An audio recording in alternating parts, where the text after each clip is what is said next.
Jérémy Azoul, actuellement j'ai 31 ans. J'ai été rameur de haut niveau de 2008 à 2017. J'ai 2 titres de champion du monde, un titre de champion olympique, quelques médailles au niveau européen. Assez précoce, donc dès 2008, j'étais plus ou moins en compétition pour participer au JO de Pékin. J'ai 1500 € par an du Crous. J'ai 500 € par mois. Donc ça, il faut être médaillé mondial quand même, en élite. Salut les sportifs, c'est Hermano. Après 2 apnéistes et en attendant les prochaines ou les prochains, je vous propose de commencer une série avec des rameurs, ces sportifs qui pratiquent l'aviron.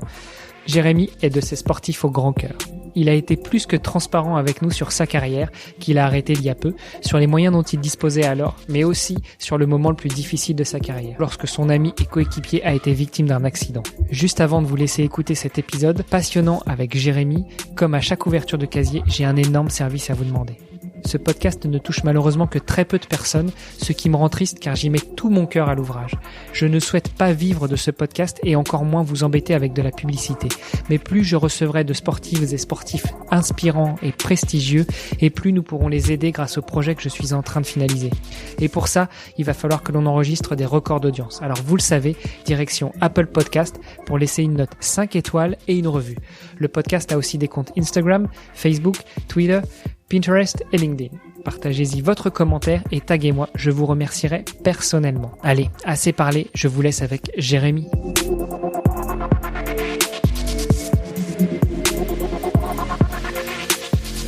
Salut les sportifs, c'est Hermano et je suis extrêmement heureux de vous recevoir pour un nouvel épisode du podcast Dans les vestiaires.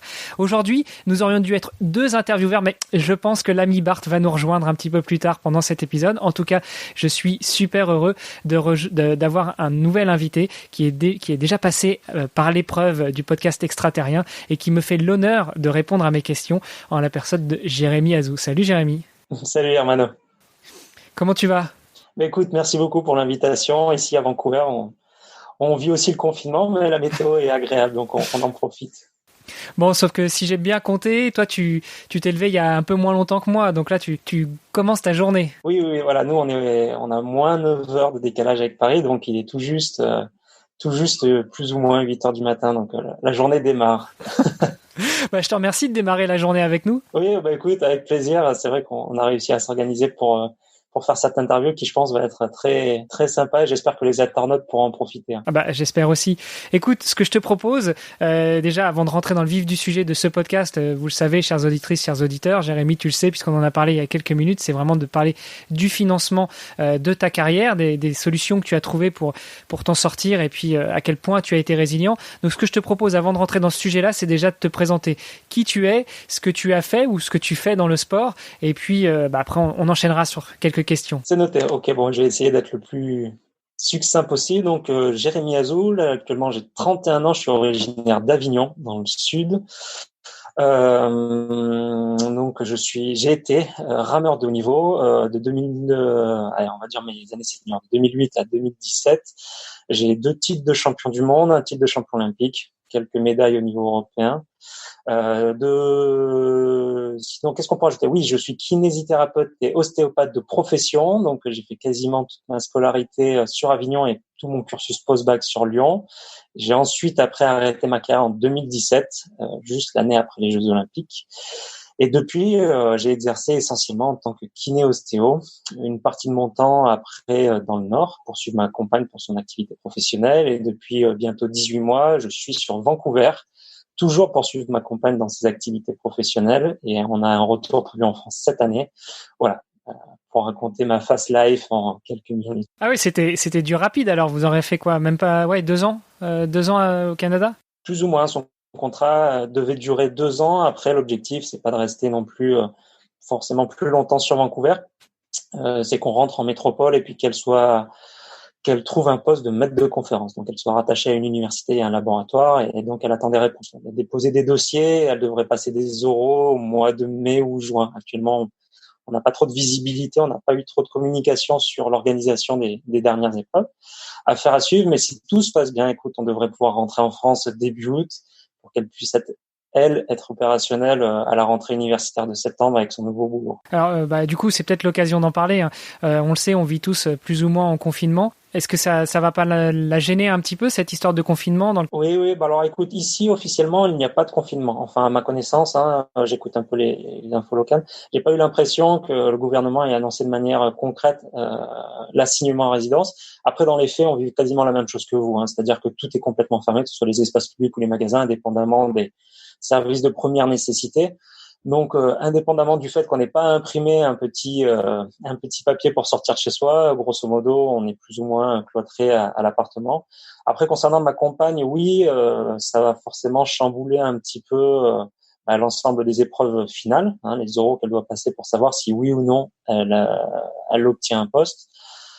Après, on a quand même au XXIe siècle des moyens technologiques qui nous permettent de communiquer à distance avec une bonne qualité audio et même en termes d'image. Donc, c'est peut-être ce qui va se profiler. On attend encore une fois des infos, mais il est possible que les jurys demandent à tous les candidats de passer l'examen final en visioconférence. Ce qui, pour nous, serait pas plus mal. Enfin, en tout cas, je parle pour nous, mais pour Victoria, donc ma compagne, serait pas plus mal parce que ça la mettrait déjà sur un pied d'égalité avec tous les autres candidats. Ça lui éviterait de faire un déplacement parce qu'encore une fois, elle était très motivée pour faire l'aller-retour. Mais il y a encore cette interrogation de savoir si elle pourra revenir au Canada. C'est-à-dire revenir, c'est une chose, mais est-ce qu'elle pourra rentrer? Et si elle peut pas rentrer, bon, ça compliquerait un petit peu notre situation. Voilà pour tous les éléments, avec des résultats qui seront annoncés fin juin. Donc, on a quand même été épargné. Elle a quand même été épargnée par rapport au début du confinement. Normalement, la deadline ne sera pas trop décalée. On saura assez rapidement où on devrait atterrir et quand on devrait atterrir.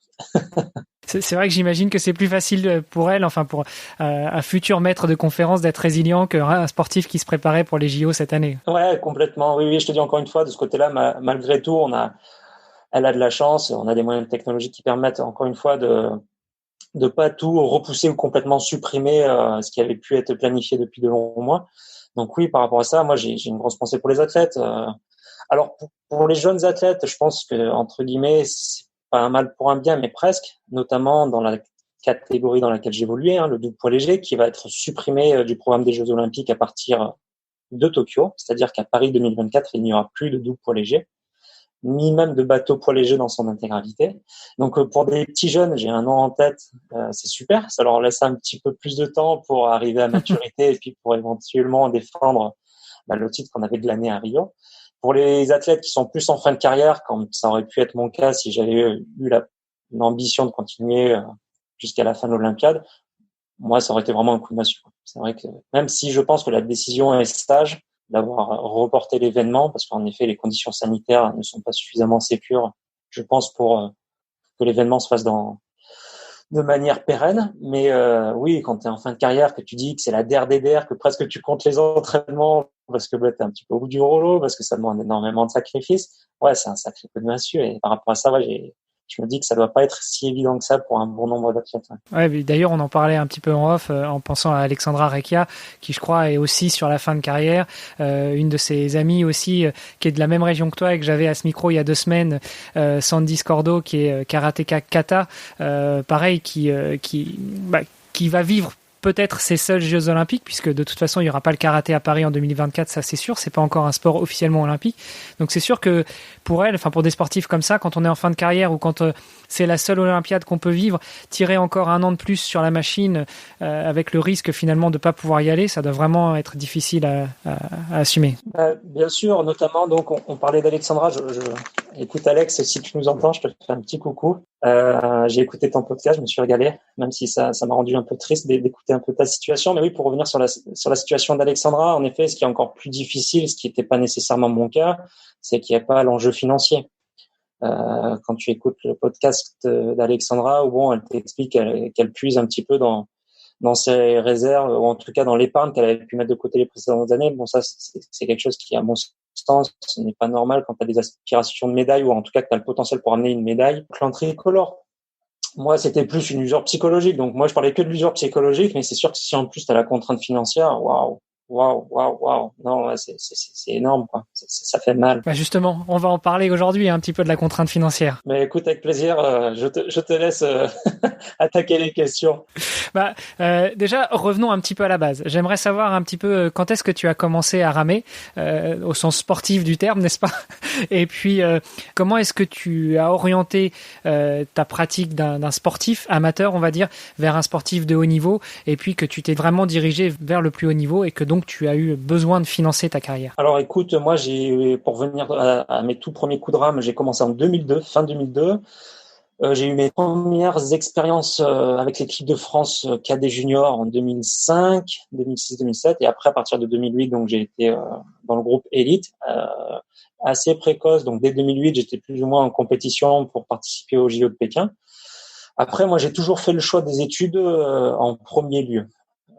Parce que l'aviron aussi est un sport à maturité tardive, donc ça te laisse cette possibilité-là où ben, quand tu fais l'inventaire de tout, ou en tout cas les statistiques de tous les médaillés, ou en tout cas champions olympiques, généralement, vraiment, tu es dans la force de l'âge entre 25 et 30 ans, ce qui te laisse plus ou moins le temps de boucler ton cursus universitaire. Donc moi, j'ai fait le choix de pas du tout aménager mon cursus. Pourtant, hein, la loi m'autorisait à le faire, même si j'ai fait médecine après kiné. En kiné, j'avais la possibilité de doubler mes années. Mais j'ai préféré, entre guillemets, tout faire assez rapidement pour me libérer de cette contrainte et après me mettre à 100% sur mon sport. Et c'est d'ailleurs sur ces périodes-là où mes résultats sportifs sont pas les meilleurs. En tout cas, sur l'élément clé de chaque saison qui est le championnat du monde, sauf tous les 4 ans où on a les Jeux olympiques. Après, le financement, il arrive très vite. Moi, je suis arrivé sur Lyon. Moi, j'étais boursier, donc je me rappelle du Crous, je touchais 1500 euros par an, qui était pas très loin du centre d'entraînement et du Pôle France. Et à l'époque, en fait, en aviron, on a un système d'aide financière qui repose sur 2 piliers. Le premier, c'est ton résultat sportif de fin d'année, ou en tout cas sur la meilleure compétition que tu as pu faire. À l'époque, je te parle à l'époque, hein. Après, je sais qu'ils ont refondu un petit peu le système, que les barèmes ne sont plus tout à fait les mêmes maintenant, mais à l'époque, quand tu étais à 100% de ce qu'ils appelaient la pension, tu touchais 500 euros par mois. Donc ça, il faut être médaillé mondial quand même, en élite, hein. Ou être champion du monde chez les espoirs, je crois. Enfin, bon, il y a une histoire comme ça. Et après, tu avais la possibilité d'avoir une aide complémentaire, ce qu'ils appelaient les aides personnalisées. Donc ça, c'était un peu du cas par cas. Et donc ça, après, c'est plus ou moins les mêmes enveloppes, mais là, c'est plutôt l'argent qui vient du CNDS, mais c'est ce qui permet un peu de financer le CNOSF aussi. Donc voilà, il y a une enveloppe qui partait de ce côté-là. Donc moi, la première année, j'ai assez galéré. Après, j'ai réussi à faire un très bon résultat en 2009 où je suis vice-champion du monde. Donc j'avais la possibilité de toucher 500 euros par mois, ce qui en tant qu'étudiant était juste incroyable. Ça me permettait de payer mon loyer et puis ça me payait ma bouffe. J'étais complètement autonome avec 500 euros par mois. Et après, j'avais des alternatives, hein. Si ma réponse est trop longue, tu me dis, mais après, j'avais des petites alternatives au niveau du conseil départemental, au niveau de la ville, au niveau de la région. À l'époque, la région proposait d'aider le financement des études. C'est-à-dire que la région PACA, bon, il fallait faire un bon dossier. Mais si tu faisais un bon dossier, la région PACA me donnait 1500 euros pour payer une partie de mes frais de scolarité à l'école de kiné. J'avais quelques euros du conseil général. C'était pas énorme. Là, j'avais plus de papier imprimé que ce qui me donnait d'euros. Je crois que il faut que je fasse un énorme dossier. Je devais avoir 600 euros, 610 euros par an, indépendamment du résultat. Tu vois, même les années où j'avais fait des grands résultats. Donc, écoute, moi, je vivais très modestement, donc avec pas trop d'argent, j'ai réussi à m'en tirer. Puis après, dès que j'ai été diplômé, j'ai travaillé. Donc la Fédé a continué de m'accompagner financièrement pour combler le manque à gagner, parce que je pouvais pas travailler comme un kiné libéral, on va dire lambda. Mais j'avais déjà mes revenus de kiné, donc de ce côté-là, j'avais quand même suffisamment de quoi vivre. Et à l'époque, je vivais encore en coloc, donc en plus, tu vois, sur le loyer, je payais une misère. Donc par rapport à ça, il n'y a pas eu trop de soucis, même s'il fallait aussi vivre un peu comme un moine pour s'en sortir financièrement. J'imagine que c'était pas forcément facile et désolé, il y a mon fils qui est en train de faire un petit peu des siennes. Bah du coup, ah mince, je voulais en profiter pour accueillir Bart, mais je crois qu'il est parti, il va revenir. Donc pour reboucler, ouais, c'est sûr que ça devait pas être chose facile pour toi et ça me rappelle quand même vachement l'histoire de Cédric Fleurton aussi que j'avais à ce micro il y a quelques semaines, qui nous disait que lui aussi, quand il a commencé dans le sport de haut niveau, enfin dans le triathlon en particulier, il souffrait de pas avoir beaucoup de financement et du coup il fallait vraiment vivre très modestement pour pouvoir s'en sortir et le peu d'argent qu'il arrivait à mettre de côté avec son travail, finalement, il le réinvestissait dans son sport. Écoute, oui, alors après, pour répondre à cette question-là, nous, par contre, en aviron, on a la chance d'avoir 0 frais quand on se déplace sur les compétitions. Tout est pris en charge, en tout cas au niveau international par la fédération, que ce soit les frais de stage, donc d'hébergement, de logistique, de nourriture, et que ce soit à la fois sur les compétitions et sur les regroupements avec l'équipe de France. Donc par rapport à ça, vraiment, on n'a pas du tout à se plaindre. Après, oui, moi, encore une fois, même quand j'ai été diplômé, la fédération, c'est une toute petite fédération, donc je les remercie. Eux ont toujours fait le maximum pour m'accompagner dans la mesure de leurs possibilités. Je touchais moins que si j'avais travaillé à temps plein en tant que kiné. Mais si tu veux, encore une fois, voilà, mis tout bout à bout, je vivais très dignement. En toute fin de carrière, pour donner des chiffres aux gens quand même, parce que c'est vrai qu'après c'est toujours recontextualiser pour donner des chiffres. À la toute fin de carrière, la Fédé, il devait me donner 1200 euros par mois de manque à gagner par rapport à mon activité professionnelle. Et moi, en kiné, pas tant que ça, parce que on avait tellement de stages par an. Il faut savoir qu'en aviron, on a à peu près 150 à 170 jours de stage ou de déplacement dans l'année. C'est-à-dire que la moitié de l'année, quasiment, on n'est pas à la maison. Donc, sur ces temps-là, moi, en tant que kiné libéral, je ne gagnais absolument rien, car je prends un remplaçant, mais entre guillemets, la rétrocession qui va me reverser, c'est quelque chose que je vais donner aux associés du cabinet. Donc, moi, dans cette opération, je ne gagne pas 1 euro, voire je peux en perdre s'il y a des impayés auprès des patients. Donc déjà, la moitié de l'année, en tant que kiné libéral, j'avais pas d'activité. Et le reste du temps, je faisais entre 28 et 30 heures semaine. Donc, ce qui fait pas énorme, sachant que voilà, là-dessus, il faut que tu payes tes charges. Là-dessus, après, tu as toutes on va dire, les contributions sociales, l'URSSAF, les caisses de retraite. Donc, pour nous, c'est la Carpinco. Voilà. Donc, mis tout bout à bout, je sais pas, je dirais, j'étais à 2000, 2500 par mois, ce qui te permet de vivre très dignement. Pour donner un chiffre, après, moi, l'année avant de partir ici à Vancouver, j'ai bossé en tant que kiné libéral. On va dire, je faisais des horaires lambda. Et à la fin de l'année, ça me faisait à peu près 3000 balles par mois. Mais si tu veux, moi, c'était pas un souci, hein. C'est-à-dire que même avec 2000 euros par mois, je pense, après, tout dépend. Peut-être à Paris, c'est moins le cas, mais je pense qu'en province, selon où tu es, tu peux vivre assez dignement. En tout cas, moi, c'était mon cas. J'avais pas d'enfants à charge. À l'époque, je vivais plus ou moins en coloc, donc j'avais un loyer qui était juste ridicule. J'avais aucune dépense. En plus, j'ai jamais été trop un flambeur, donc il me fallait pas la dernière Mercedes pour me sentir bien quand je sortais dehors. Donc voilà, par rapport à tous ces problèmes de financement, bien sûr, tu as toujours envie que ton palmarès soit mieux valorisé, d'avoir l'impression d'avoir une reconnaissance. Alors la reconnaissance, elle peut passer par différents stades, hein. Ça peut être par rapport au fait que les gens te reconnaissent dans la rue.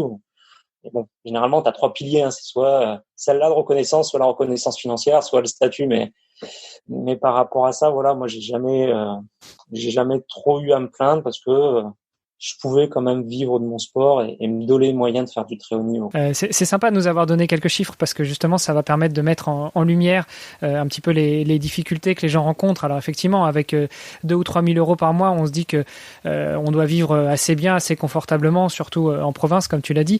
Malgré tout, ça t'oblige quand même à travailler en plus de pratiquer ton sport à haut niveau. Et ça, c'était l'une de nos premières invitées qui nous le disait, et tous les invités que j'ai eus me l'ont tous dit, et ça se comprend tout à fait. Tu peux très bien être athlète de haut niveau et travailler même à temps plein, simplement ce que tu n'auras pas à côté, ça va être ta récupération, ça va être ta concentration sur d'autres sujets, et puis aussi le temps de préparer des dossiers de sponsoring ou ce genre de choses. Alors par rapport à ça, en effet, je rebondis complètement sur ce que tu viens de dire. Alors moi, j'ai toujours eu le besoin de travailler un petit peu, en tout cas de faire quelque chose à côté par rapport à mon équilibre personnel. Après, je te cache pas que sur les dernières années de ma carrière, je me serais bien imaginé être sportif professionnel, sans avoir des salaires de footballeur, mais avoir, entre guillemets, ce confort de faire une récupération complète. Et peut-être que j'ai ressenti ce besoin aussi parce que l'organisme, au bout d'un moment, t'envoie des signaux et te dit que tu récupères peut-être un tout petit peu moins bien, même si je te dis encore à 25, 26 ans, t'es au top de ta forme, mais par rapport à ton début de carrière où tu pouvais vraiment plus ou moins faire n'importe quoi, tu sens qu'il y a un protocole à mettre en place et que tu peux pas faire complètement tout ce que tu veux. Donc par rapport à ça, je suis tout à fait d'accord. Après, voilà, c'est pour ça que moi j'ai régulé aussi mes heures d'activité au cabinet de kiné. La toute première année, je devais faire 35, 37 heures, mais franchement, c'était vraiment trop compliqué en termes de récup. J'étais pas dans de bonnes conditions d'entraînement. Et en faisant entre 25 et 30 heures, franchement, c'était tout à fait gérable. Après, parce que je m'entraînais toujours tout seul, sauf qu'on était en stage avec l'équipe de France.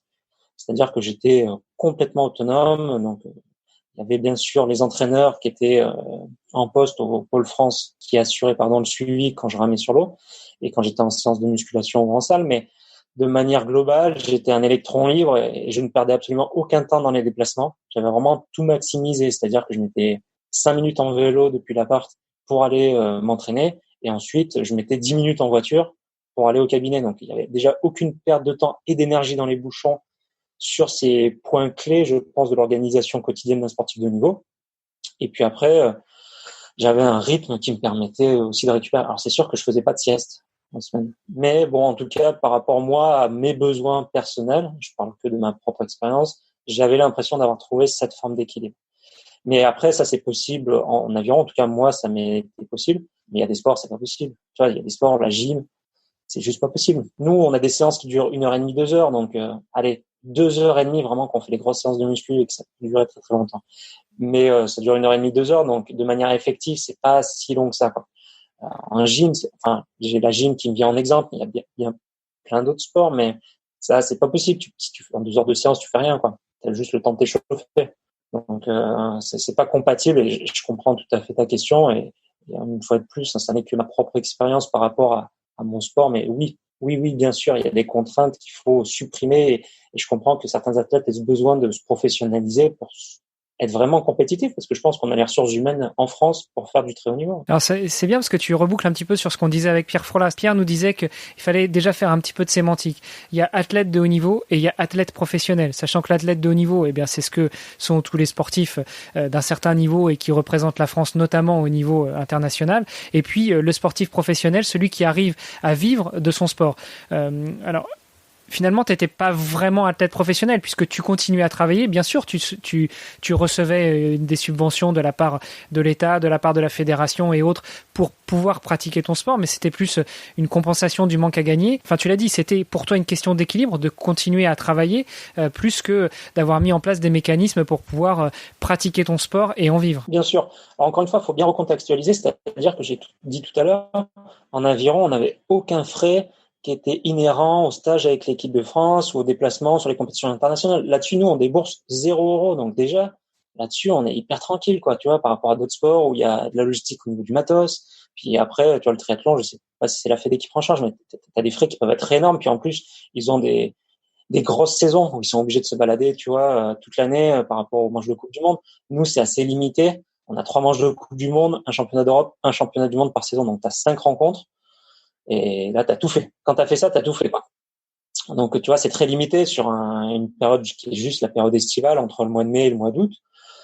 Donc voilà, il y a déjà ça à mettre en place. Pour rebondir sur ce qui a été dit, oui, il y a une grosse différence à faire entre sport professionnel et sport de haut niveau. Dans les faits, ça n'a absolument rien à voir. C'est-à-dire que, entre guillemets, je jette pas la pierre, il faut pas mettre tout le monde dans le même sac, mais c'est-à-dire que moi, j'ai vu bon nombre de sportifs professionnels qui n'ont pas une démarche de sportif de haut niveau, quoi.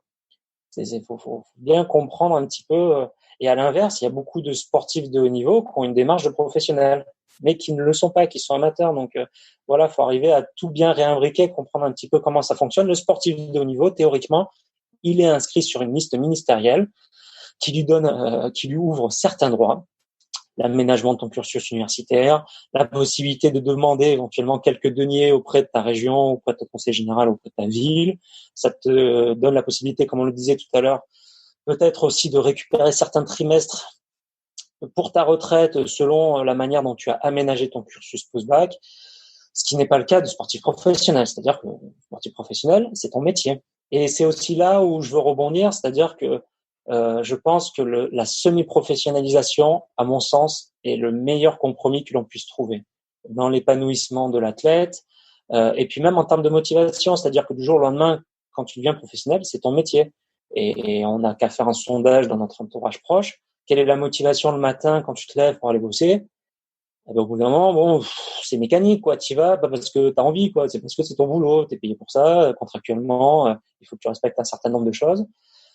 Alors après, il peut toujours avoir l'objectif sportif de la médaille, mais je pense qu'il y a une petite flamme qui s'éteint à partir du moment où ça devient quotidien et que tu es payé pour ça et que tu n'as rien d'autre à penser. Et encore une fois, pour finir et conclure sur la question, moi je pense que si demain on professionnalise l'aviron à 100% avec des salaires qui se rapprocheraient de ceux qu'on peut retrouver dans le handball ou le rugby, eh ben on serait pas meilleur qu'eux, quoi. C'est-à-dire que bon, il y a 20 ans, il y avait encore des médecins, des ingénieurs sur les terrains de rugby, quoi. J'ai l'impression que c'est un peu moins le cas. Donc, moi, j'ai fait un stage au Loup à l'époque où c'était encore en Pro D2. Il y avait un gars qui s'appelait Romain Lorsac qui était en médecine, mais sinon, après, c'était un peu compliqué. Et après, il y avait un copain qui s'appelait Franck, ça me revenir son nom pareil, qui était en kiné, mais bon, alors après, c'est un choix, hein. C'est-à-dire, c'est un choix, hein. C'est un choix de politique sportive, c'est un choix où le système après devient un peu hybride jusqu'à ce qu'il se transforme complètement. Mais moi, je trouve que c'est dommage. En aviron, je pense qu'on a cette énorme force d'avoir des athlètes qui ont un cursus post-bac à la fin de leur carrière, si on fait une moyenne qui est équivalent à bac plus 4, quoi. C'est juste incroyable, ce qui nous donne un réseau après d'anciens au niveau des entreprises qui est juste énorme. Et bon, et je trouve que c'est une énorme richesse, quoi. Et même d'un point de vue personnel, mais pour la reconversion post-carrière, c'est juste un plus qui n'a pas d'équivalent, hein, à mes yeux. Alors, avant qu'on revienne sur la partie reconversion, parce que c'est justement un point que j'aurais voulu aborder, je comprends très bien ta réponse et je la valide à 100%. Malgré tout, c'est un peu contradictoire avec ce que tu dis. Tu dis que le semi-professionnalisme dans le sport, c'est à ton sens l'avenir du sport, enfin ce serait plutôt la meilleure solution pour ce que tu viens d'expliquer, hein, la motivation, la reconversion, l'état d'esprit et autres. Mais d'un autre côté, tu nous disais aussi que sur tes dernières années au plus haut niveau, tu aurais bien aimé être professionnel pour pouvoir ne pas avoir te soucier avec cette question d'argent et surtout pouvoir t'allouer plus de temps de récupération, plus de temps vraiment à ton sport. Oui, encore une fois, c'est sûr que ça peut paraître contradictoire, mais il y a aussi une différence entre le faire l'année d'Olympique, tu vois, être sur l'année olympique détaché à 100%, ce que moi j'avais plus ou moins imaginé, ou sur les 2 dernières années, parce que nous, la préparation et la qualification de l'embarcation se fait l'année pré-olympique. Donc être professionnel, entre guillemets, sur les 2 années qui précèdent les Jeux, et l'être tout le temps H24, quoi. C'est-à-dire que je pense qu'être semi-pro, ça te permet aussi de garder les pieds sur terre, d'avoir du contact avec l'humain, de pas être en vase clos aussi par rapport aux gens que tu peux croiser. C'est-à-dire que nous, encore une fois, je te dis, on est 150 jours par an en stage. La préparation des championnats du monde, c'est 6 semaines. Donc, généralement, on est au fin fond du Jura. Alors, le cadre est juste incroyable et idyllique, mais bon, à la fin des 6 semaines, même si il y a une super ambiance, t'es quand même content de plus voir les mêmes têtes, quoi. Et par rapport à ça, tu vois, d'avoir une vraie vie sociale autre que le sport, je pense que c'est riche. Mais oui, encore une fois, moi, sur les 2 dernières années, pour répondre à la question, même si ça pouvait paraître peut-être contradictoire, optimiser les chances de conclure et d'avoir la médaille olympique, je pense que c'est une bonne chose de passer sur un fonctionnement professionnel. Après, le reste du temps, tu vois, c'est la moitié du temps ou un quart du temps, quoi. On parle de la moitié du temps ou un quart du temps. Donc oui, en effet, tu fais bien de me reposer la question. Ça peut avoir du bon d'être professionnel à l'approche d'échéances très importantes, notamment pour gérer les éventuelles blessures, parce qu'on a toujours des malheureux exemples à donner où des athlètes super préparés, qui ont tout gagné la saison précédente, arrivent l'année des Jeux et se blessent. Voilà, moi j'ai le souvenir de Gladys Sepang en 2012. Bah voilà, elle était double ou triple fois champion du monde et l'année des Jeux, elle se blesse. Tu vois, et ça c'est juste pas possible, quoi. Enfin, c'est pas possible. La preuve que si ça arrive, mais ça ne devrait pas arriver. Et je pense qu'en passant sur un fonctionnement professionnel, tu en tout cas limites le facteur risque. Indépendamment des 10-12 mois ou peut-être 18 mois qui précèdent les Jeux Olympiques, je pense que le meilleur système, c'est la semi-professionnalisation. Bien sûr, en individualisant par rapport au sport. Je te dis, en aviron, c'est peut-être plus facile que dans d'autres disciplines. Donc, j'ai pas la science infuse et je ne prétends pas détenir la vérité, mais je pense que socialement et même l'émancipation de l'athlète, je pense que c'est important. Je pense que c'est tout un modèle effectivement à revoir ou réinventer. C'était, je sais plus quel invité j'avais à ce micro qui me disait justement que oui, avec la fédération française, il pouvait être beaucoup plus soutenu quand les sportifs nourrissent un double projet. Donc un double projet soit professionnel et objectif sportif, soit toujours objectif sportif, mais projet d'études. Donc c'est vrai que déjà la fédération, ou du moins les instances françaises, à ce niveau-là, encouragent quand même la semi-professionnalisation ou vraiment à ne pas uniquement se mettre à 150% dans son sport. Mais écoute, ça c'est plutôt des recommandations qui ont été données assez récemment quand même. Après, les fédérations les suivent plus ou moins bien. Après, bon, moi, des infos que j'ai, il y a une part de politique aussi, c'est-à-dire qu'entre ce qu'on dit et ce qui se passe sur le terrain, bon, des fois, on fait pas le grand écart, mais un petit peu, quoi. Donc, pour parler de ce que je connais, l'aviron, je pense quand même qu'on est assez bien loti, que vraiment fait le job de ce côté-là et qu'on a très, très, très, très peu de cas d'athlètes, hommes et femmes, qui finissent leur carrière et qui ont absolument aucun bagage et pour qui la reconversion peut être un peu compliquée. Ça fait vraiment figure d'exception. Après, de manière globale, ça se met en place et c'est super. Et encore une fois, je parlais aussi du mandat où Thierry Braillard était secrétaire d'État chargé au sport. Je pense qu'il a un petit peu aussi fait le job pour laisser l'opportunité aux athlètes et indirectement aux fédérations de mieux accompagner les athlètes sur le double projet. Donc ça, c'est vraiment super, vraiment super. Après, encore une fois, c'est une volonté politique et c'est comme des habitudes, quoi. C'est-à-dire, à changer des habitudes, c'est pas aussi évident que ça. Et puis, encore une fois, c'est toujours une histoire de réseau, c'est-à-dire avoir les bonnes connexions sur les différents établissements pour arriver à mettre en place un suivi ou un programme individualisé pour chaque athlète, parce que c'est presque du sur-mesure à chaque fois. Encore une fois, par rapport au sport, c'est pas juste on fait une classe sport-études et ça fonctionne pour tout le monde. Ça serait super si c'était aussi simple, mais non, on a des calendriers sportifs différents, des contraintes d'entraînement différentes, et par rapport à ça, c'est à chaque fois du sur-mesure. Donc, il y a un gros boulot de la fédération qui doit être fait pour rencontrer les intervenants, les différents professeurs ou les différents chefs d'établissement ou les différents responsables de filière pour qu'il y ait justement cette connexion et en tout cas cette mise en place individuelle qui se fasse. Donc ouais, ça se fera pas du jour au lendemain, même si je pense que la volonté politique globale générale va dans le bon sens. J'aimerais bien qu'on revienne un petit peu sur la partie partenariat / sponsoring. Tu nous disais que ton besoin de financement de carrière était venu assez tôt pour toi, puisque tu étais dans le cadre de tes études, tu étais boursier, donc tu arrivais à étudier tout en étant sportif. Est-ce que malgré tout, tu ou vous, puisque j'imagine qu'on parle d'une embarcation, on parle pas que de toi en tant que Jérémy Azou sportif tout seul. Donc, est-ce que tu avais fait la démarche d'aller à la recherche de partenaires ou de sponsors? J'entends partenaires plutôt des entreprises ou des entités qui vont t'aider avec du matériel ou autre, et sponsors plus la partie financière. Donc... écoute, comme tout le monde, j'ai essayé un petit peu. J'ai essayé de le faire. Rapidement, je me suis rendu compte que ça me demandait beaucoup d'énergie et beaucoup, beaucoup de temps. Donc, c'est quelque chose que j'ai assez vite abandonné. Et encore une fois, pour plusieurs raisons. C'est parce que après, j'étais pas découvert sur mon compte en banque. C'est-à-dire que je vivais modestement et j'avais suffisamment de quoi vivre. Donc, ça ne m'imposait pas d'être dans la prospective, de prospecter constamment, voilà, pour avoir quelques euros à droite et à gauche. Et puis après, moi, ça a plutôt été à travers le réseau. Plutôt à travers le réseau où j'ai eu des petites opportunités qui m'ont permis de mettre un petit peu de beurre dans les épinards, quoi. Après, c'est resté très ponctuel. J'ai jamais trop été dans cette démarche, dans une démarche proactive par rapport à la recherche de sponsoring, ce qui fait que j'en ai pas nécessairement, j'ai pas optimisé et maximisé ce côté-là, quoi. Après, c'était un choix personnel, hein, et je préférais concentrer mes efforts sur ma perf plutôt que sur la recherche de sponsors. Ça a plutôt bien marché, mais oui, après, si c'était à refaire, tu peux toujours dire que j'aurais pu mieux optimiser. Donc, j'ai quasiment pas eu de partenaire sur mes années sportives. C'est une grosse entreprise, mais qui était du côté d'Avignon, qui m'avait accompagné sur plusieurs années. Je les en remercie. C'est l'entreprise Signat, qui était l'ancien Lafarge-Platt. Mais sinon, après, voilà, l'année olympique, j'ai bénéficié du pacte de performance avec la Compagnie nationale du Rhum, mais ça se limite plus ou moins à ça. Alors, si j'oublie quelqu'un, je suis vraiment désolé, mais je ne crois pas.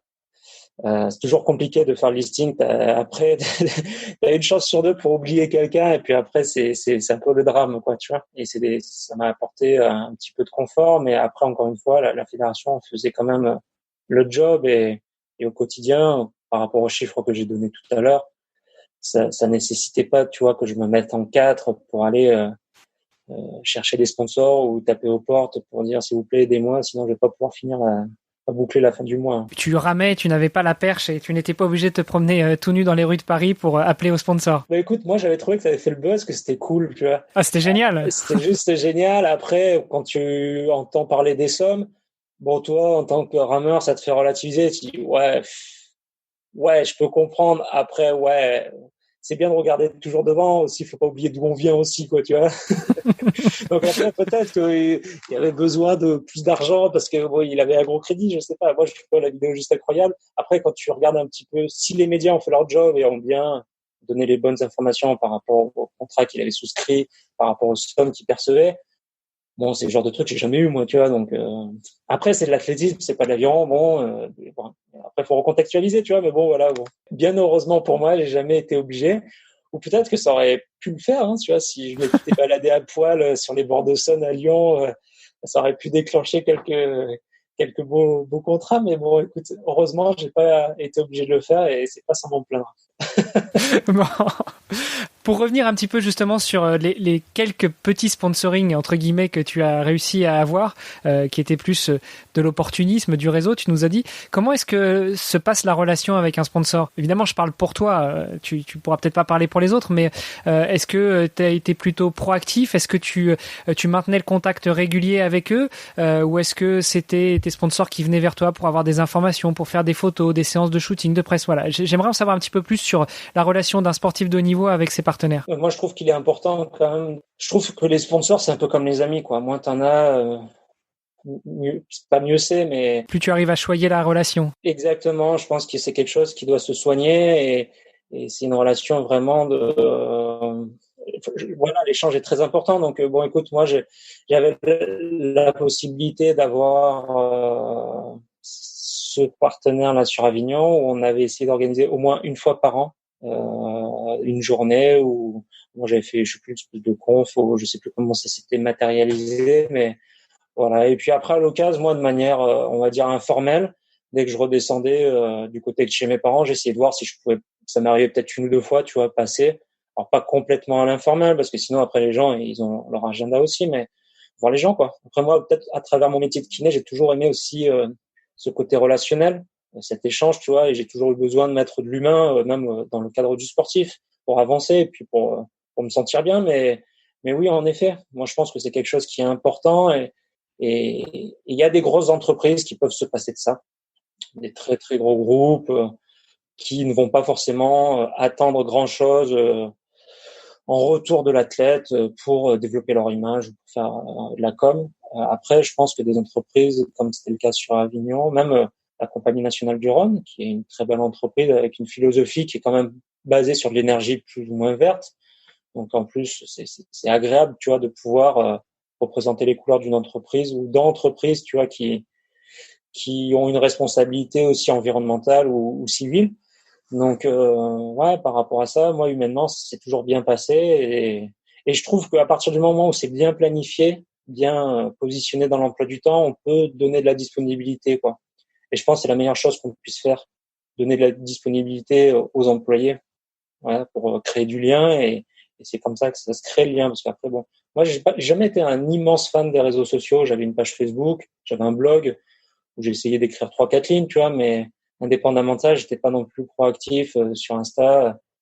Moi, j'ai toujours trouvé ça absolument nul, tu vois. Mais c'est un choix très personnel de dire que t'as mangé une omelette et il y avait 4 œufs dans l'omelette avec un petit peu de fromage aussi. Et que c'était très très bon surtout et que du coup tu vas pouvoir faire une bonne séance d'entraînement. Moi c'était pas trop mon délire, mais par contre j'ai toujours, je pense, fait le job et réussi à donner du temps ou même à répondre à des mails. Tu vois, je me rendais assez disponible par rapport à les interventions que je pouvais faire où des gens n'avaient pas forcément soit eu l'opportunité de me rencontrer physiquement parce que des fois c'était des gros rassemblements, soit eu entre guillemets le courage de venir me poser une question et qui par contre l'ont fait soit par mail, soit par les réseaux sociaux. Là, j'ai vraiment toujours pris le temps de répondre et de répondre du mieux que je pouvais. Et je pense que c'est quelque chose qui est également important dans la relation, quelle que soit la strate au niveau de l'entreprise. Hein. Et ça, ouais, je pense que c'est important et je pense qu'on peut difficilement donner mieux à une entreprise qu'un petit peu de son temps. Bah, en tout cas, je confirme que tu es quelqu'un de super accessible et super ouvert parce que je t'ai contacté sur le conseil de Bart et tout de suite, tu m'as ouvert les bras pour faire cette interview et je te remercie beaucoup. Ouais, bon, je suis pas très réactif. Des fois, les semaines sont un peu chargées, mais dans la semaine, j'essaie de répondre. Et alors après, il y a peut-être des gens à qui je n'ai pas répondu, hein, malheureusement. Il y a peut-être des mails pour lesquels je passe à travers, mais de manière globale, je pense que dans 90-95% des cas, j'essaie de répondre, même si des fois, c'est pas des réponses qui sont positives, parce que bon, soit mon emploi du temps ne me le permet pas, soit pour des raisons qui sont peut-être plus personnelles, ça ne m'intéresse pas ou je me sens moins concerné, mais Mais oui, j'essaye de faire le job de ce côté-là et je trouve que c'est la moindre des choses de répondre, ne serait-ce que de répondre. En tout cas, le message est passé. Pour rester un petit peu justement sur le sponsoring, est-ce que tu pourrais nous en dire plus sur la fin de la relation, enfin sur ta fin de carrière en fait? Comment ça se passe? Comment est-ce que tu annonces à un partenaire que voilà, tu as décroché ce que tu cherchais, tu es enfin champion olympique et puis tu as décidé de mettre fin à ta carrière? Je pense que ça rebondit sur ce qu'on venait de dire à l'instant, c'est-à-dire qu'à partir du moment où tu crées de la relation avec l'entreprise ou en tout cas avec les gens que tu as pu rencontrer, que tu leur exposes ton quotidien, n'importe quelle personne peut comprendre qu'à un moment donné, ça t'en puisse plus, quoi. C'est-à-dire qu'on n'est pas des surhommes, qu'on n'est pas des héros. C'est-à-dire que quand tu expliques ton quotidien et qu'il voit la cadence et l'intensité du rythme sur lequel, en tout cas les rails sur lesquels tu es pour arriver à donner de la perf, avec toujours un risque de blessure, un risque de contre-performance le jour J, sachant qu'on évolue en embarcation. Donc en plus, la performance n'est pas juste individuelle, elle dépend de plusieurs facteurs. Elle n'est pas juste liée, toi, à ta petite personne. Donc je pense que quand tu crées ce lien et que tu expliques clairement et de manière objective, je pense, sans raconter de belles histoires aux gens pour qu'ils te prennent pour un super-héros, mais je pense que les gens ont cette capacité d'entendre qu'à 26, 27 ans, psychologiquement, tu as une certaine forme d'usure et puis que même pour ton équilibre personnel, moi, je l'avais toujours mentionné, c'est-à-dire que je ne me voyais pas construire une vie de famille dans ces conditions-là, quoi. Et ça, les gens sont assez sensibles, quoi. N'importe quel père ou mère de famille, il va dire, ouais, c'est sûr que si t'es pas là 150, 170 jours par an, pour l'autre, c'est pas maxi cool, quoi. Tu vois, c'est pas très, très sympa, indépendamment du fait que bon, il n'y a pas nécessairement de compensation financière, même si je te dis que tu peux vivre très dignement. Tu gagnes 10, 15 000 euros par mois, t'es pas là la moitié de l'année. Je dis pas que c'est bien. Moi, c'est quelque chose que j'aurais peut-être pas néanmoins voulu faire, tu vois. Mais bon, la question se pose dans le couple. Ou en tout cas, si t'as une famille, dans la famille, dis bon, voilà, est-ce qu'on fait ces sacrifices-là? On fait une concession d'un côté, mais de l'autre côté, il y a peut-être une compensation sur 3-4 ans. Ça peut être l'opportunité aussi après, ensuite, de se mettre à l'abri un peu financièrement, même si c'est pas avec ces sommes-là que tu vas être entier jusqu'à la fin de tes jours. Mais en tout cas, voilà, tu peux construire un projet différent. Mais voilà, après, encore une fois, le temps, c'est ce qui est le plus cher, hein, je pense. Et puis, de plus en plus de gens, bon, là, aujourd'hui, il y a le confinement, mais moi, quand j'entends le gouvernement qui veut repenser le temps de travail, les congés payés, tout ça, ça me fait bondir. Je pense qu'il y a beaucoup de gens qui aspirent un petit peu à ralentir aujourd'hui, à profiter un peu différemment. Et quand tu présentes tout ça aux partenaires, à part si tu tombes sur quelqu'un qui est absolument les yeux rivés sur les chiffres et sur son propre intérêt, les gens comprennent, je pense, surtout s'il y a eu un échange qui était assez équilibré entre ce que eux pouvaient te donner et puis toi, ce que tu pouvais rendre en termes de temps libre, en termes de résultats sportifs, en termes de disponibilité. Donc, du moment qu'il y a un bon équilibre, je vois pas à quel moment il peut avoir une cassure ou en tout cas que tout le monde se fâche. Ou sinon, c'est qu'au début, on n'a pas trop fait le bon choix, on a raté quelque chose et on n'a pas fait le bon choix dans choisi le bon partenaire, quoi.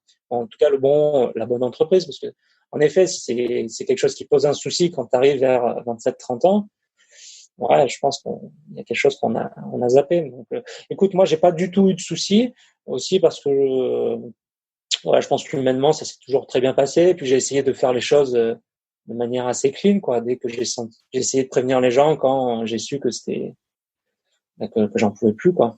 J'en pouvais plus pour des raisons qui sont valables et depuis, je les ai pas fait mentir, c'est-à-dire que j'ai pas ramé depuis 2017. J'ai absolument rien fait. Enfin, j'ai complètement disparu des bassins et puis des compétitions internationales. Enfin, c'était pas une fausse mise à retraite pour ensuite rebondir sur autre chose, quoi. Donc, Et est-ce que Jérémy Azou en master, un jour, on aura une chance de le revoir sur l'eau? Je peux déjà courir en master. En aviron, je crois que, alors bon, il y a des conditions très particulières, mais je crois qu'en aviron, ça doit être à partir de 27 ou 28 ans, mais après, il faut que tu aies une certaine moyenne d'âge dans le bateau. Donc, si tu rames 27-28 ans, il faut que tu remettes quelqu'un de je sais plus quel âge pour avoir la moyenne d'âge minimum. Mais théoriquement, je pourrais ramer en master. Mais bon, écoute, là, on est à Vancouver. Pour l'instant, j'ai pas le manque. J'ai pas de manque par rapport à l'entraînement, au plaisir de la glisse. Même si je reste passionné et que je suis les membres de l'équipe de France de manière assez assidue et être passionné depuis son canapé, c'est franchement cool. Mais écoute, non, pour l'instant, c'est pas d'actualité. Et puis on verra. On verra quels sont les projets rentrés en France. Tout dépendra également d'où on atterrira. Ça dépendra de ma compagne. Donc ça fait beaucoup de paramètres avant de pouvoir éventuellement espérer reprendre les rames et faire des compètes en master. Ouais, beaucoup d'incertitudes et beaucoup de paramètres à prendre en compte. Tout à fait. Alors justement, si on parlait des paramètres, parce que je vais pas non plus te prendre trop de temps, je voudrais qu'on se dirige doucement vers la fin. Et dans les paramètres, l'une des premières questions que j'aime poser, c'est si tu pouvais changer quelque chose à ta vie de Jérémy ces 31 dernières années, qu'est-ce que ce serait? 31 dernières années, écoute, c'est des questions moi, sur lesquelles j'ai du mal à répondre parce que ça implique de vouloir changer le passé et je pense qu'il faut en tirer les enseignements. Mais après, je sais pas. C'est toujours des questions sur lesquelles j'ai du mal à répondre parce que pour moi, c'est pas une bonne philosophie, tu vois. Pour moi, l'idée, c'est plutôt de mettre un pied devant l'autre, même si, voilà, il faut pas oublier d'où on vient. Et en aviron, c'est ce qui nous caractérise. On avance à reculons, donc on a le temps de contempler le chemin parcouru. Hein. Au contraire, c'est plutôt cool. Mais est-ce qu'il y avait quelque chose à changer sur les 30 dernières années? Écoute, j'ai l'impression que j'ai pas trop perdu de temps, que j'ai fait à peu près ce que je voulais, même s'il y a bien sûr des choses que j'aurais voulu un tout petit peu modifier au niveau sportif. Écoute, ouais, 5-6-0 sur mon compte en banque et puis je serais un homme heureux, hein. Ça me permettrait de voir l'avenir de manière plus sereine, même si je pense qu'avoir de l'argent en banque à l'heure actuelle, c'est peut-être pas la meilleure solution. Bon, écoute, voilà, non, pour l'instant, j'ai pas trop de choses à changer, bouleverser ou sur lesquelles je me dirais, ah ouais, là, vraiment, on a tout raté, il aurait vraiment fallu faire complètement différemment. Il y a eu plein de déceptions, de frustrations, mais ça fait partie de la construction d'athlète. Mais non, écoute, quand je regarde derrière sur les 25 dernières années, on va dire, celles dont je me rappelle, je trouve que ça va. Alors justement, tu parles de déception. Est-ce que tu pourrais nous en dire plus sur ton pire souvenir de sport, ton pire jour dans le sport? Pire jour dans le sport, c'est pas forcément. Alors oui, il y a eu des grosses frustrations. Ça va être tu m'en demandes un, donc je vais essayer de choisir de t'en donner un. Première grosse frustration sportive, c'était en 2012, finale des Jeux Olympiques, où les gens ne s'en rappellent peut-être pas trop, mais il y a eu un petit quiproquo. Il y a eu plus ou moins suspicion de tricherie par rapport à l'embarcation britannique qui avait plus ou moins simulé une casse matérielle qui avait fait recourir la finale. Nous, on avait été quand même plus ou moins les leaders sur la saison internationale. On finit au pied du podium. Ça, c'est une grosse frustration, mais qui a nourri beaucoup de motivation sur l'Olympiade suivante. Après, en 2013, je pense que c'est un de mes plus gros souvenirs. Voilà, celui dont je voulais te faire part, qui n'est pas nécessairement lié à une performance sportive, mais ça a été l'accident de mon coéquipier Stani Delard à l'époque. Donc, on avait été invaincus sur la saison. C'était aussi mon coéquipier donc l'année précédente en finale aux Jeux Olympiques à Londres. Il a été percuté par un bateau à l'entraînement, 4 vertèbres lombaires de cassées, opéré en urgence. Il aurait pu finir paraplégique. Enfin, ça a été un moment, je pense peut-être pas loin d'être le moment le plus fort de ma carrière, quoi. C'est-à-dire que là, au-delà du sport, et c'est là où tu relatives aussi, c'est-à-dire qu'on ne fait que du sport, du jour au lendemain, il aurait pu finir paraplégique. Et ça, c'est juste incroyable. Au final, il s'en est sorti. L'année d'après, il a réussi à revenir. Alors, il était peut-être pas encore à son meilleur niveau, mais à revenir au niveau. On a quasiment tout regagné sur la scène internationale. Et ça, c'était un souvenir qui était juste incroyable, quoi. Donc, dans le bon, dans le moins bon, incroyable l'année suivante quand on a quasiment tout regagné. Et après, juste horrible le jour de l'accident, quoi. Tu sais pas jusqu'au dernier moment ce qui va se passer, s'il pourra récupérer, comment il récupérera. Donc, ouais, t'as un peu tout ça. Et après, bon, t'en as d'autres. Mais voilà, je t'en ai donné deux. Ça fait déjà un de trop par rapport à la question posée. Ça montre déjà, en dehors de l'aspect financier qu'aborde ce podcast, aussi la résilience dont les sportifs peuvent faire preuve et dont vous avez fait preuve, parce que suite à cet accident, cet imprévu, vous avez réussi, non seulement ton coéquipier, mais toi aussi, puisque on parlait de l'embarcation, vous avez réussi à vous réinventer et à repartir de l'avant et à tout gagner après. Bien sûr. Ouais, c'est exactement, c'est de la résilience et c'est quelle est notre capacité de supporter une certaine forme après de frustration ou d'échec jusqu'au jour où tu dis stop, quoi. J'en ai marre. Alors c'est pas pour autant qu'il n'y en aura plus, mais en tout cas tu as un protocole qui va te permettre de diminuer ce delta, tous ces paramètres extérieurs, hein, ces aléas, et les faire tendre vers zéro. Et à partir du moment où tu masterises et maîtrises entre guillemets tous les paramètres qui dépendent de toi, après tu as quand même la possibilité d'optimiser ta performance. Et ce qui nous a permis, nous, en tant qu'athlètes, quasiment de passer d'un statut où on se disait, avant 2012, on peut gagner, à un statut de 2013 jusqu'à la fin de ma carrière, à on va gagner, on sait pas de combien. Et ça, c'est juste incroyable, tu vois, d'arriver à mettre ça en place. Donc oui, cette résilience, elle est partout et elle n'est pas qu'en aviron. Et c'est ce qui, je pense, donne des émotions aux gens aussi. Et puis, dernière question, et celle-là, je pense que tu la connais déjà parce que c'était la même que Bart pose dans tous ses épisodes.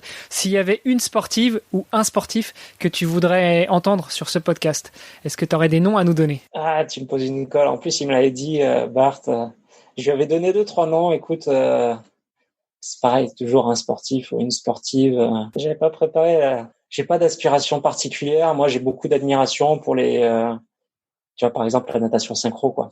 Tu vois, là, on n'en parle jamais. C'est tellement dur comme sport, purée, mais c'est incroyable comme c'est dur. Donc voilà, si j'avais une demande à faire, c'est faire l'interview, même si en France, on peine à ramener des médailles, mais certainement aussi parce que les athlètes ne sont pas dans une condition optimale pour s'entraîner et faire de la perf. Ça, j'en reste plus ou moins persuadé. Mais voilà, ça serait faire de l'intervention et un podcast sur une nageuse de natation synchro et qu'elle nous raconte son quotidien. Moi, j'avais vu le film canadien là, qui s'appelait Parfaite sur l'équipe nationale et waouh, c'est juste dingue. On n'en parle jamais. C'est hyper dur. En plus, tout dépend aussi du format, mais quand elles sont, je crois que le maximum c'est 8. Enfin, elles sont à 8. En plus, t'as une gestion. Enfin, c'est juste incroyable, quoi. Donc, écoute, voilà, j'ai pas de nom à te donner, mais j'ai plutôt un sport qui est très confidentiel et qui est pourtant tellement éprouvant que ouais, ça serait cool d'avoir un podcast avec une athlète de natation synchro. Écoute, je relève le défi. Il y a 15 jours, Sandy me donnait Usain Bolt. Donc là, c'était aussi un bon gros défi. Je pense que le tien sera plus facile. Ouais, et puis un petit coup de cocorico, quoi. Je veux dire, au niveau national, bien sûr. Pas, le sport français, on a besoin de médailles françaises, quoi. C'est clair. Écoute, Jérémy, merci beaucoup pour tout ce temps et tout ce que tu avais à nous diffuser aujourd'hui, les très beaux messages que tu nous as partagés. Chères auditrices, chers auditeurs, j'espère que vous avez apprécié cet épisode. Et puis, si vous voulez rester en contact avec Jérémy, je mettrai tous les liens en note de cet épisode. Et sinon, je vous dis à la semaine prochaine pour un nouvel épisode. Vous êtes encore là? C'est que vous avez dû apprécier cet épisode tout autant que moi, j'ai pris du plaisir à l'enregistrer avec ce grand homme qu'est Jérémy Azou. Alors vous savez ce que vous avez à faire. Direction Apple Podcast si vous n'avez pas encore laissé une revue. Vous pouvez aussi laisser un commentaire sur le site vestiaire.org. Allez, sur ce, je vous dis à la semaine prochaine pour un nouvel épisode ou peut-être dans 15 jours si je n'ai pas encore eu le temps de finaliser le montage. Salut les sportifs!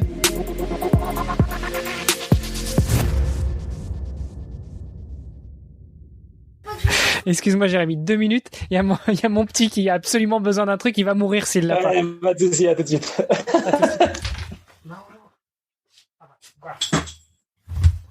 Décidément, c'était une interview compliquée. Bon, ça va, je trouve ça. Le petit de 10 ans qui comprend pas encore le concept de l'interview. C'est bien, ça fait une parenthèse, c'est cool aussi. C'est ça.